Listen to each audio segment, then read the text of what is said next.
So hello student, welcome back to my channel. So this is जाओ from just study. तो आज हम करने वाले हैं 8.3। हमारा एक्सरसाइज ऑनगोइंग था, तो उसी का पार्ट बी करते हैं। सो क्वेश्चन में क्या बोल रहे का रीड कर लेते हैं। So question says a refrigerator bought for rupees 12,000 and sold at rupees क्या ये 13,500। और एक बात आपको और समझा दूं, हम पहले क्वेश्चंस को स्टार्ट करने से पहले छोटी छोटी चीजें मेरे को डिस्कस कर लो। भैया ये वर्ड जो ये एक्चुअली यहाँ ये आया कहाँ से है? बाय से। तो बाय का सेकंड फॉर्म ऑफ वर्ब हो जाता है जी हमारा वर्ड। इतनी बात तो क्लियर है। And the next is sell. Sell का सेकंड फॉर्म ऑफ वर्ब क्या होता है? सोल्ड। अब मीनिंग की बात करें तो बाय होता है जी खरीदना, सेल होता है जी बेचना। जब क्वेश्चंस में क्या करें, सेकंड फॉर्म ऑफ वर्ब को यूज किया गया है क्योंकि ये हो गया वाई खरीदना, वर्ड मतलब खरीदा।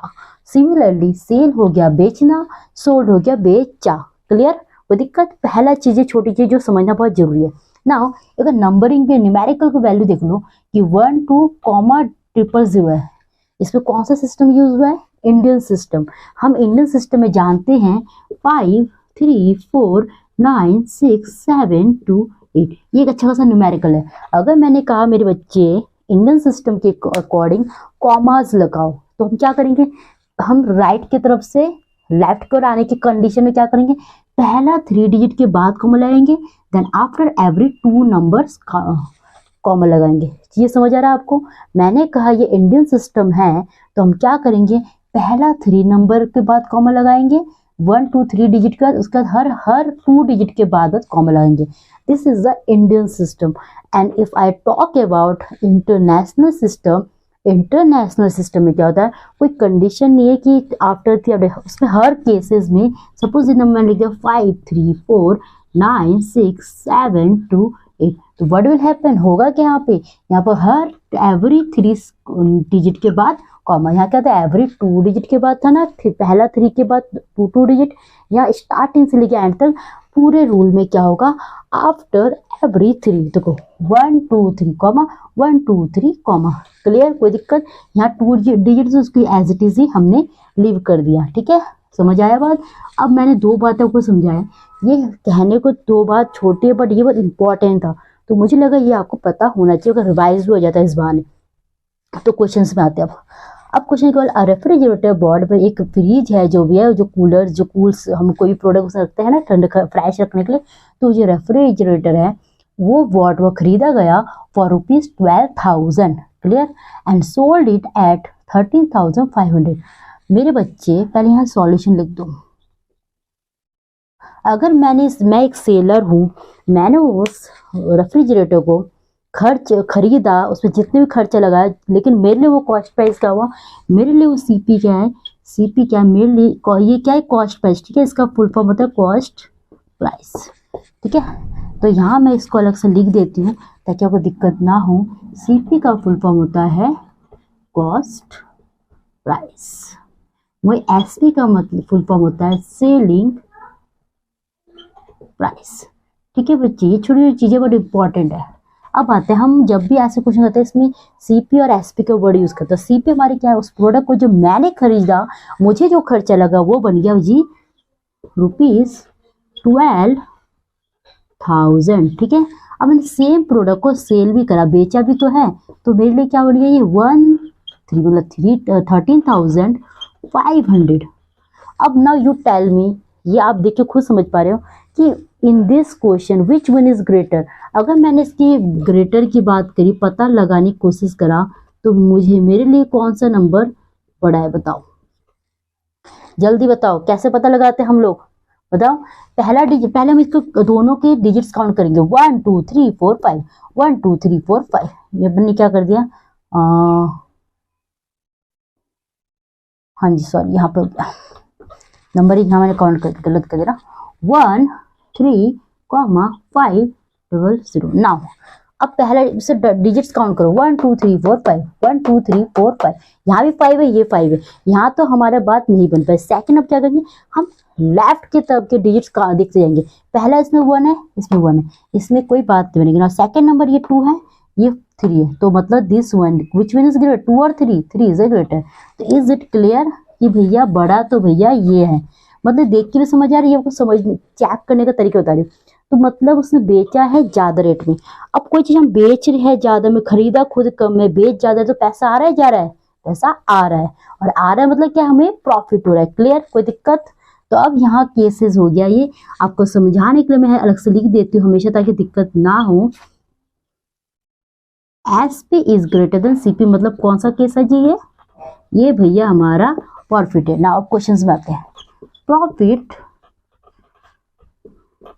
Equals to SP minus CP. SP क्या है जी हमारा 13,500, 13,500 माइनस 12,000। ठीक है, तो माइनस करते हैं। ये आपने राइट कर लिया, चलो इस कर दो इस वाले पार्ट को।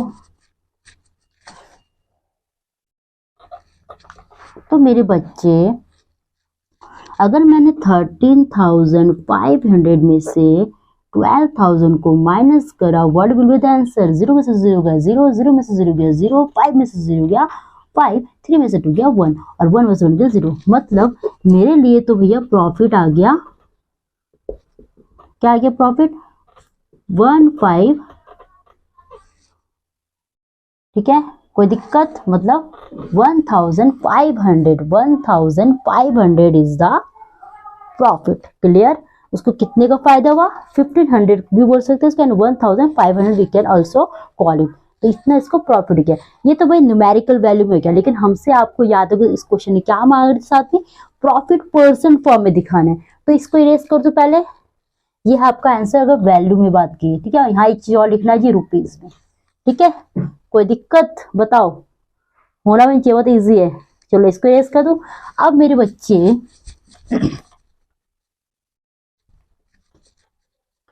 मुझसे मांग रहे हैं जो प्रॉफिट हुआ या लॉस हुआ है उसका क्या मांग रहे हैं? परसेंट। और हमेशा मैंने आपको सिखाया है नीचे क्या लिखते हैं जी, हमेशा ओरिजिनल वैल्यू। इस प्रोडक्ट का ओरिजिनल वैल्यू कितना था? 12,000, मतलब सीपी माना जाएगा। और कितने का प्रॉफिट हुआ? पहले हम प्रॉफिट लिख, फॉर्मूला लिख दो, प्रॉफिट मल्टीप्लाई 100। ठीक है मेरे बच्चे, तो आ जाओ क्वेश्चन में। सीपी हमारा था जी 12,000।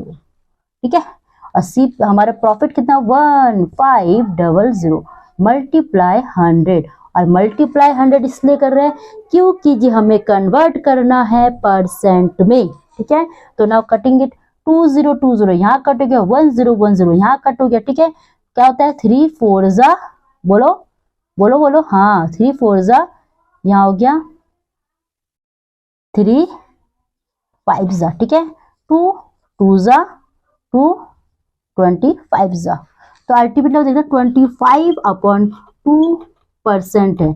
लेकिन मेरे बच्चे इसको ऐसे नहीं छोड़ना है। क्यों नहीं छोड़ना है? इसमें हमें एक काम करना है, इसको मिक्स फ्रैक्शन में दिखाना है। मिक्स फ्रैक्शन में कैसे आएगा? याद करो, हम क्या करेंगे इसको, 25 को 2 से डिवाइड करो, 2 12 जा 24, 5 में से हो गया 1। तो याद है आपको क्वोशिएंट रिमाइंडर अपॉन डिविजन। तो क्वेश्चन हमारा है 12, रिमाइंडर हमारा 1 अपॉन डिविजन 2। तो ये हो जाएगा यहाँ पे 12 1/2% इज द फाइनल आंसर। ये चीज समझ आया? ये बहुत अच्छी तरह हमने कर रखा है। मुझे लगता नहीं आपको डाउट होगा कि जब ऐसे क्वेश्चन में हो तो हम ये भी यहाँ तक छोड़ सकते हैं, लेकिन मिक्स फ्रैक्शन में दिखाया हो तो अब बढ़िया होगा। मिक्स फ्रैक्शन का रूल है कि 2 से 25 को मैंने डिवाइड करा, मैंने क्वेश्चन रिमाइंडर पर डिविजन का फॉर्मूला यूज करा और इसमें जो है वैल्यू पुट कर दिया। Ultimately 12 is to 1/2%। ठीक है, समझ आया? कोई दिक्कत? तो हमारा है यहाँ कटिंग समझ आया आपको? 2020 यहाँ कटेगा, 1010 यहाँ कट हो गया, ये 150 थे, ये इतने क्या करें यहाँ पे बताओ? हाँ 3 4 कट कर दिया, यहाँ 3 5 तो यहाँ पर 2 और बच जा रहा था, तो मैंने क्या करें 2 1 यहाँ 2 25 25/2 हमारे इस तरीके से आया था। ठीक है, कोई दिक्कत? तो this is the part B. तो नेक्स्ट क्लास है पार्ट सी। तब तक क्लिप चैनल बने रहे, चैनल को लाइक शेयर एंड सब्सक्राइब भी कर दीजिए। Thank you and have a great day.